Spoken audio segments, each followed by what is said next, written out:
Dugang pa nga mga teksto sa pagpamalandong mga kaigsunan. No? Unsa man di ay gayod kini si Pedro mga kaigsunan. Kaya akong gitan-aw mga kaigsunan ang usa sa mga teksto sa balang kasulatan nga maghatag kanato mga kaigsunan og makita nato og unsa gayod mga kaigsunan, no?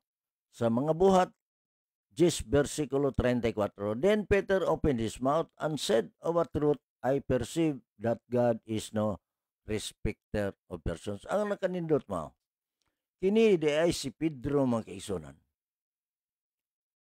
Usa ka tawo mga kaigsunan, ingon pa niya sa mga buhat igsoon. O niya, gibuka ni Pedro ang iyang baba. Umingon sa pagkatinuod na ilako nga ang Dios walay pinalabi sa mga tao mga kaigsunan. Kini manggod si Pedro sa maong sugilanon, ang context manggod ani mga kaigsunan. Si Cornelius naabot ngadto sa panimalay ni Pedro mga kaigsunan. O niya, sa maong sugilanon mga kaigsunan, ingon si Pedro nga, kay kini si Cornelio usa man gud ka tawo nga ana bang dili susama kanila mga kaigsunan ni Pedro, mga hintil man ni sila mga kaigsunan. So ang hintil dili magkigkuyog sa mga Hudiyo sa laing pagkasulti. Apan sa unahan nga bahin mga kaigsunan, nasabtan ni Pedro mga kaigsunan kay katus Cornelio nagtinguha man gud si Cornelio mga kaigsunan nga maadto ang iyang panimalay aron makadungog sa mga mensahe gikan sa Ginoo. Unya naay sugilanon dinhi nga dili nato kayo i-emphasize apan sa unahan nakaingon si Pedro nga wala na di ay panagbulag taliwala sa mga Hudiyo o sa mga Hentil. Mo nang niingon siya nga sa pagkatinuod na ilako nga ang Dios walay pinalabi ngadto sa mga tao. No respecter person. Sa laing pagkasulti, mahudiyo ka man o mahintil ka man o bisan man ang unsa nga rasa nimo, ang Ginoo walay pinalabi. Mao kana ang mga gisulat mga kaigsunan sa mga buhat 10:34 ug nga si Pedro ang dali ra gyud kaayo niya nadawat mga kaigsunan sa iya ang kinabuhi nga walay pinalabi ang Dios sa mga tao mga kaigsunan, no?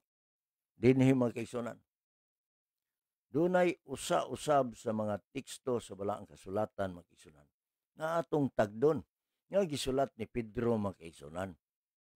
Kay dunay gisulat si Pedro mga kaigsunan nga hilabihan gyud ka maayo og nga atong pamalandungon pag-ayo igsoon, ha?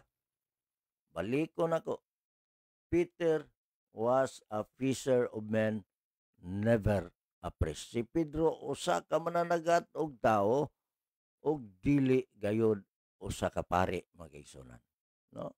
Although mo qualify si Pedro nga mahimong pari, pero niadto nga panahon dili gyud in town pari si Pedro.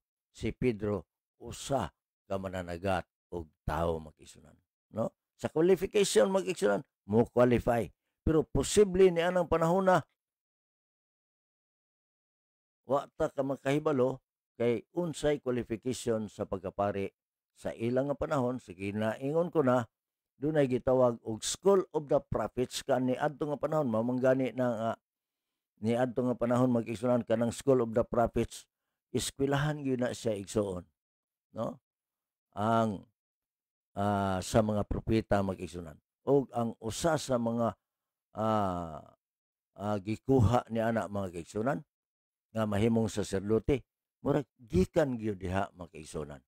Pero sa sinugdanan pa gyud mga kaigsunan, posible nga wala pa gyud ang School of the Prophets na pa gyud niadto nga panahon sa karaan pa gyud kaayo nga panahon nga pareha nila ni Aaron o sa iyang mga anak mga kaigsunan nga gitudlo sila sa Ginoo nga mahimong gi-anoint mga kaigsunan ni Moses si Aaron o ang iya ang mga anak mga kaigsunan nga mahimong pari o saserdote sa karaan nga panahon.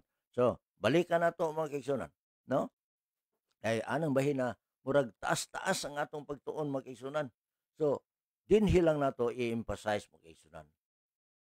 Peter was a fisherman, never a priest mga kaigsunan. Sa panghuna-una sa uban mga kaigsunan.